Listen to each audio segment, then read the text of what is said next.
Amorim, satisfação te receber aqui, irmão. Primeiro convidado, hein, do canal, mano. Que responsa e que honra também, irmão. Tamo junto. Quero saber tudo, não me esconda nada sobre esta partida do Verdão. Você que estava lá, presente na agora é no Bank Park, né? No Nubank Park, que ainda não mudou o letreiro, mas vai mudar logo. Eu vim de roxo em homenagem ao Nubank Park, mas agradecer demais o convite aí. Obrigado, Birinha. Sucesso nesse novo projeto aí. Divulguei aqui no meu Instagram também, chamando a galera para participar aqui. Tomara que... Já sei que vai ser um sucesso esse canal, você é muito monstro. Um salve aí pro Thiago, eu não conheço, mas prazerzão Tamo também. junto. E, cara, o Palmeiras estava devendo uma atuação dessa para sua torcida, né? O Palmeiras vinha de atuações muito ruins jogando dentro de casa. Tinha perdido para o Cerro, empatado com o Santos, né? Empatou com o Cruzeiro em Barueri. Então, não vinha fazendo grandes apresentações e conseguindo o resultado, né? Porque antigamente, há alguns 6, 7 jogos atrás, o time conseguia vencer, mas não apresentava desempenho. Todo mundo se pautava no resultado, né? Pô, mas tá vencendo, vocês estão reclamando. E a gente alertava, pô, mas não tá jogando nada, não tá jogando nada. Uma hora esse desempenho não vai bastar, como não bastou. E o Palmeiras vinha de uma má fase até o jogo de sábado lá no Maracanã, e aquilo pode ser uma virada de chave gigantesca para o Palmeiras na temporada, e hoje mudou o astral, a torcida estava numa outra pegada também, e o Palmeiras fez um jogo muito mais leve, e o Flaco Lopes, cara, tô até num grupo aqui com amigos palmeirenses da imprensa, e todo mundo tá com o feeling de que foi uma atuação de adeus mesmo, vai ser difícil segurá-lo. Eu já estou implorando, já fiz vídeos implorando para que ele não seja vendido, e vai ser um baque gigantesco para o Palmeiras perder ele, mas convocado, né? Entrou em campo sem saber que estava na lista da Argentina, então deve ganhar minutos na Copa também. Vai ser difícil segurá-lo e vai ser uma perda gigantesca para o Palmeiras, mas tem que fazer venda, não tem jeito. O Palmeiras quer contratar Danilo, quer seguir se reforçando também, não tem como só torrar dinheiro, né? Tem que fazer caixa, tem que fazer grandes vendas também. Mas é isso, jogaço hoje, é o que a torcida cobrava. O grupo do Palmeiras era muito fácil. Se o time tivesse imprimido intensidade, concentração e desempenho como desempenhou hoje, era para estar com 18 pontos no grupo.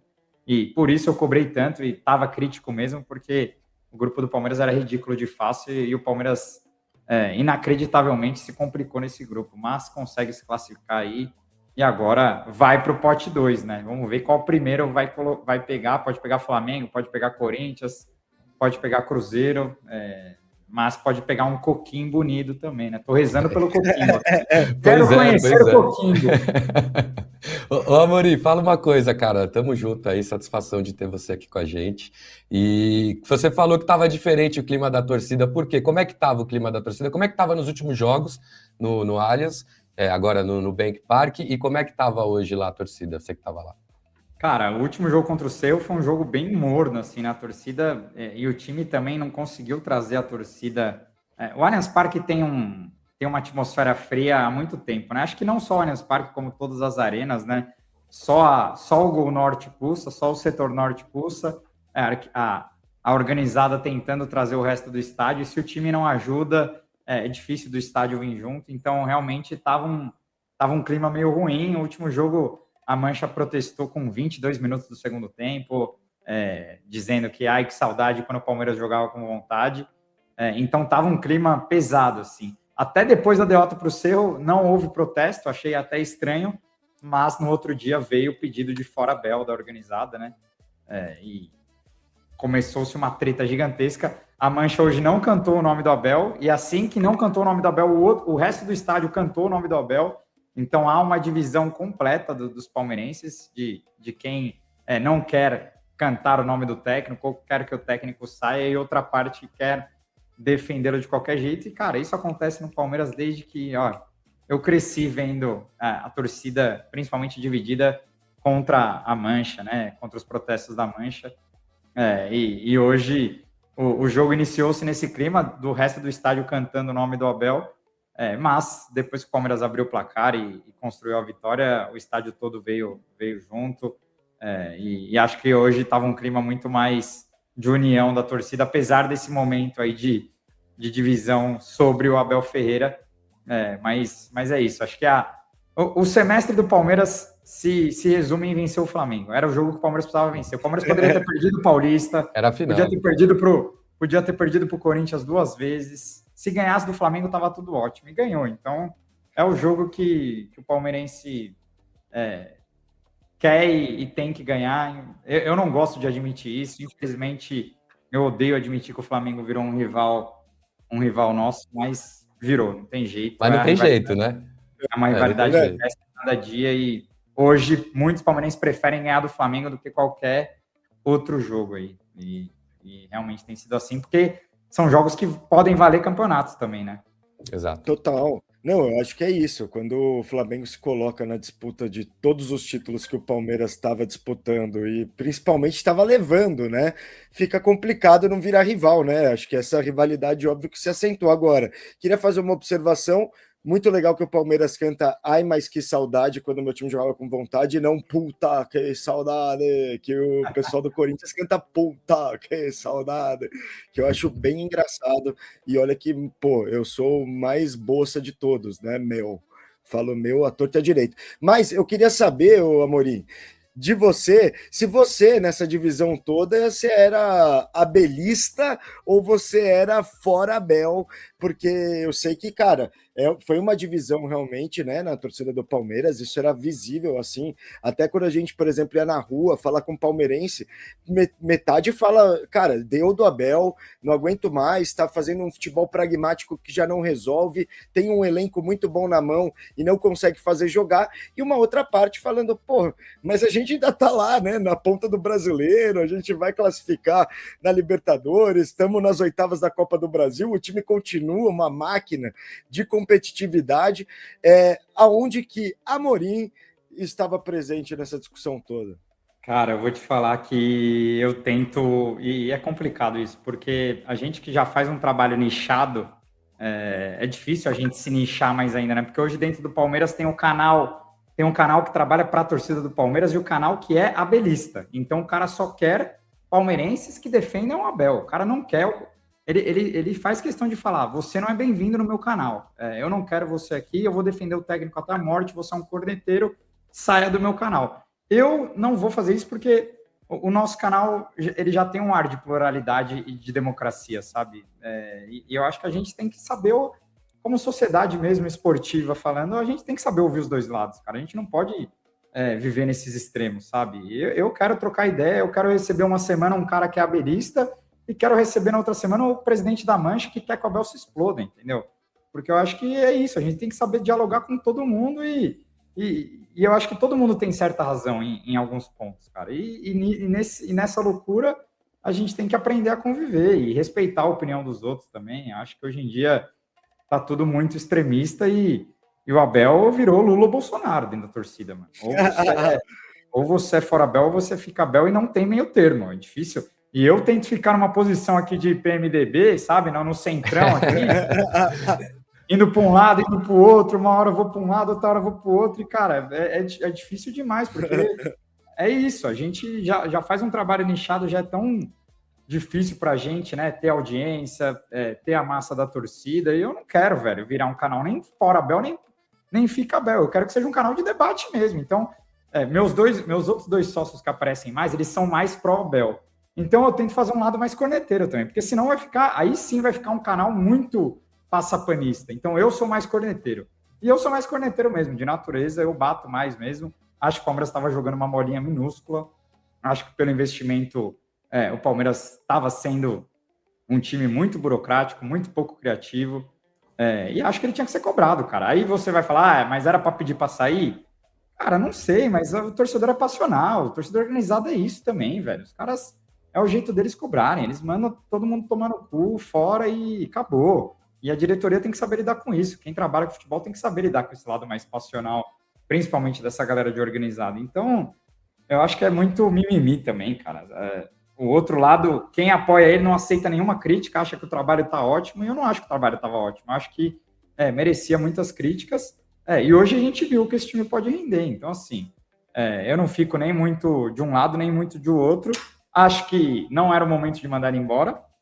Entendo quem acredita que mas acho que nesse momento não. Eu fui favorável no ano passado. Se fosse para mandar embora, tinha que ter sido agora, no fim da temporada. Agora, no meio de temporada, conhecendo a Leila, o Barros, eu não sei como seria. Fica difícil a gente acreditar que o Palmeiras conseguiria engatar um novo projeto e não faria tão mal para esse restante de temporada se houvesse uma troca de técnico. Eu acho que o Palmeiras vai ter que trabalhar muito bem essa troca de comando quando o Abel decidir sair. Ele só vai sair quando ele quiser, então também por isso eu não fico plantando essa ideia. Não vai sair.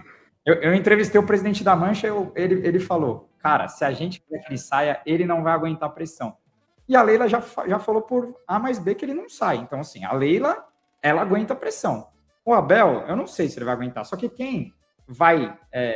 o termômetro da pressão vai ser resultado. Agora, o Palmeiras ganhou do Flamengo e ganhou hoje, a Mancha não vai ser besta de puxar protesto amanhã, entendeu? Porque ela não quer jogar contra o clube também.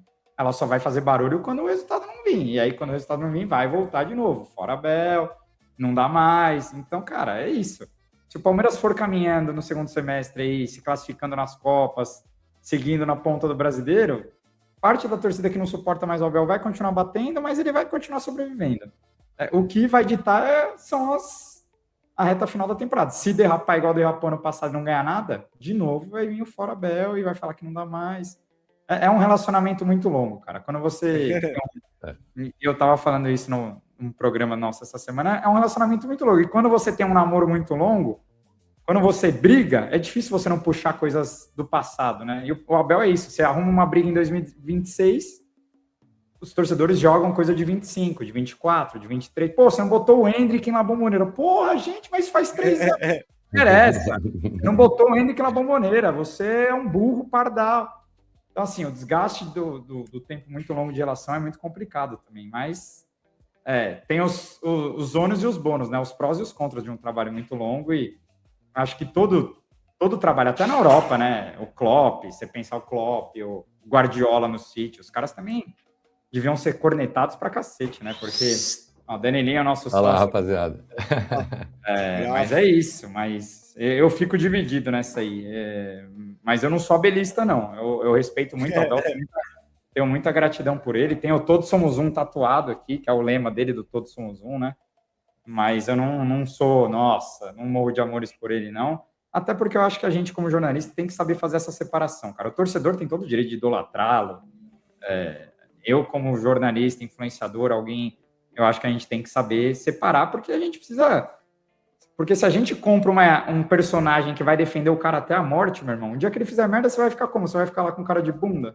Aí vira o parça do Neymar. Eu não quero ser o parça do Abel, mano. Não quero. Pô, não, e é legal você falar parça do Neymar, porque é exatamente como eu me sinto nessa discussão, não como um parça do Neymar, eu me sinto, na verdade, mais como você, que porra, se fala mal do Neymar no Santos, porra, jogando contra o ídolo, se fala bem, é tipo, pô, mas ele pode fazer tudo, tá sentando em cima do time. Cara, rapaziada, acho que uma coisa errada não anula outra coisa errada, e ao mesmo tempo é isso, tem pontos positivos que vai ser difícil de explicar, para quando a pessoa, enfim, né, acaba não acompanhando também, como, por exemplo, vocês acompanham, né, o Palmeiras ali 100% do tempo. O Amorim, tem bastante gente falando aqui no chat, umas perguntas esdrúxulas, tipo essa do André Fontes, se você trocaria o Flaco pelo Yuri Alberto, e tipo assim... nem por 2. Pô, o Yuri Alberto e mais, mano, alguns trilhões de reais, porque a barca do Yuri Alberto você vai ter que comprar outro atacante depois com o dinheiro que veio junto.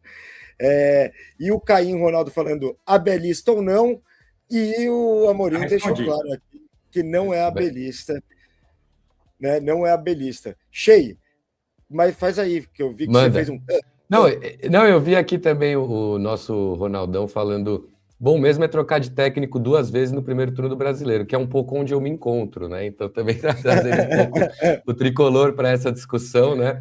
Mas eu achei interessante, Amorim, essa parada da idolatria, porque é sempre uma armadilha, né? A idolatria é uma armadilha, porque você acaba comprando as coisas e as pessoas, os momentos do clube mudam, o momento do próprio profissional no clube, às vezes já não é mais o mesmo, o cara já não está com a mesma energia.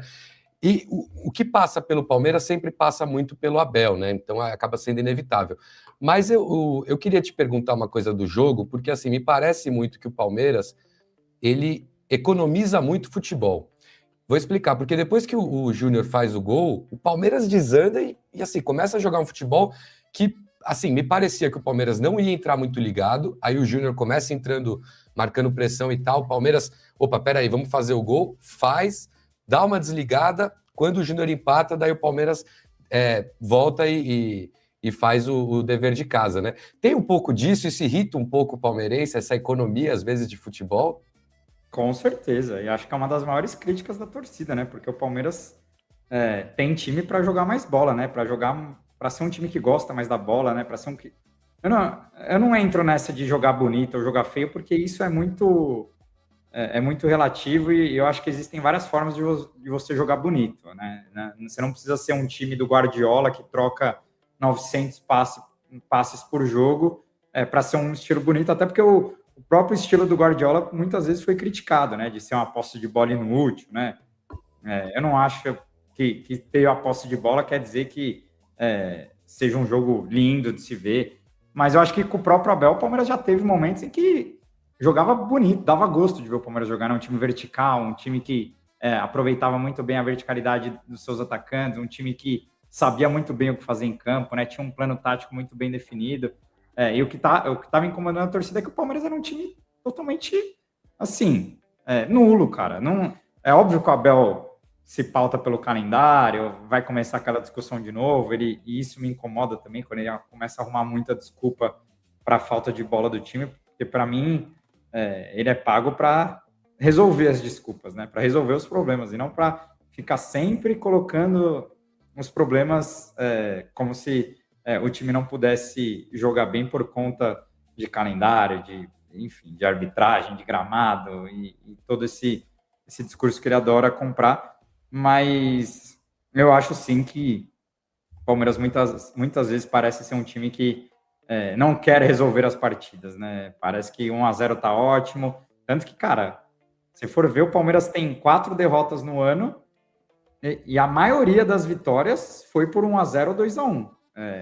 É raro o Palmeiras fazer o que fez hoje na temporada, ganhar com 3 gols, golear, né? Foram pouquíssimas vezes que o Palmeiras fez isso. Fez agora com o Flamengo muito pelo jogador a mais, mas isso não tem nada a ver. O Palmeiras fez o que não conseguiu fazer contra outros times quando teve um jogador a mais, então teve mérito também de construir aquela vitória sobre o Flamengo.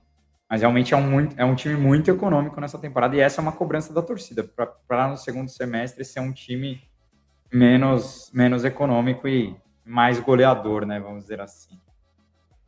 Você vê aqui, hein, Amorim, o João Previatelli comentou, joga 300 jogos, é um jogo muito físico, tem que economizar mesmo, hein, João, falando que tá tudo bem esse pragmatismo, inclusive, eu ia até trazer essa discussão, Amorim, porque, ao mesmo tempo, você não acha que é uma leitura do Abel sobre o futebol brasileiro, que, tipo, é um futebol resultadista, ele sabe que se o time jogar bem e não ganhar, ele vai ser mandado embora, e se o time ganhar de 1-0 jogando uma bolinha que for, ele vai continuar no cargo, a Leila vai continuar bancando ele, ele vai continuar brigando por título.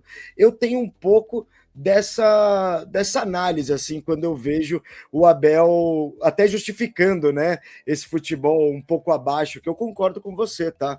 Para os olhos, assim, principalmente do torcedor do Palmeiras, às vezes fica meio engasgado. Pô, você tem ali no elenco Marlon Freitas, Andréas, John Arias, Flaco, Vitor Roque, e o time não tá...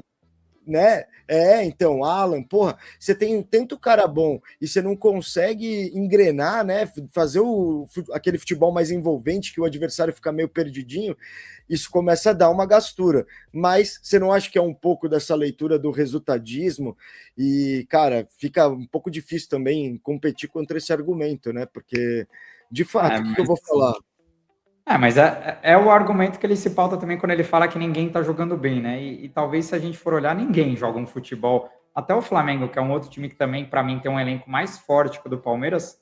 Flamengo já do ano passado, né? O Flamengo do Felipe Luiz era um time bem econômico também, né? Bem resultadista também, né? O Flamengo fez diversos jogos a Libertadores do Flamengo mesmo, cara, a final foi horrível e tudo bem, final se ganha, quando o seu time ganha, tá ótimo e o Flamengo foi e ganhou, mas o jogo não foi bom, né? E a campanha toda do Flamengo não foi boa, né? Se a gente comparar com o Flamengo do Jorge Jesus, então, ou com o próprio Flamengo do Dorival, eram times bem mais gostosos de se ver, né? Mas eu acho que tem um pouco disso também. Ele é muito resultadista e aqui no Brasil não tem como não ser, né?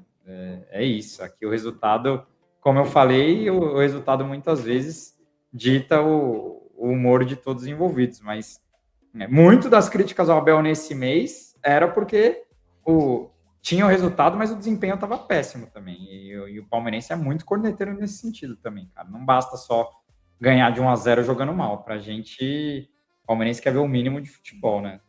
Nossa, irmão, eu era assim o Santista, mas... Mudou, Eu né? era assim o Santista, mas mudou muito, cara. Mudou muito. Eu só quero que o Cuca entenda que 1-0 é vitória, brother. Não para de se expor na defesa, irmão. Que saco. Gol do Cruzeiro, Shea. Gol do Cruzeiro, Matheus Pereira. Matheus Pereira. Boa, Cruzeirão aí pode passar em primeiro, né? Só o comentário do Previ aí, voltando do nosso João Previatelli, grande raia falafel, falou aí de jogar 300 jogos, de economizar e tal, mas essa é meio uma lógica meio Fórmula 1 para o futebol, né? Você vê com quanto você precisa de gasolina, quantas paradas você vai fazer. Eu acho que também o futebol tem um pouco de... se você se impõe, se você é um time que como o Flamengo faz em alguns momentos, né, se impõe com os adversários, eu acho que você também corre menos, tá? Eu acho que também é uma coisa a se pensar, assim, de repente essa coisa muito resultadista acaba machucando os olhos, né, de quem assiste. Pois é. Toda a nossa O Cruzeiro vai passar em primeiro mesmo, né? Ganhando agora, né, Birão? Vai passar em primeiro, ganhando, vai passar em primeiro, porque o Boca e a Universidade Católica não tava tudo meio igual, né? E o Cruzeiro, eu acho que ele tem a vantagem do desempate, não é isso? Eu vou abrir, né? Olha lá, eu querendo confirmar a informação que eu não sei. Não adianta. Aí é complicado. Católica tá na frente, 2 pontos na frente. Então o Cruzeiro isso. Tá ficando... não, o Cruzeiro tá indo para 12, então. Tá indo para 11. O Cruzeiro tá indo para 11 e o Católica tá com 11. Tava contando empate, tá certo. O Católica tá empatando com o Boca. E o Boca... Legal, sabia que o Boca pode pegar o Santos na Sula, né? Que o Santos é o pior segundo colocado e vai pegar o melhor... Se o Boca ganhar esse jogo da Católica, ele classifica, certo? Sim. Classifica, e aí a Católica que o Santos vai pegar. O Santos tá fudido. Enfim, né? Bom, tanto faz. Agora pro Paulo. Cara, mas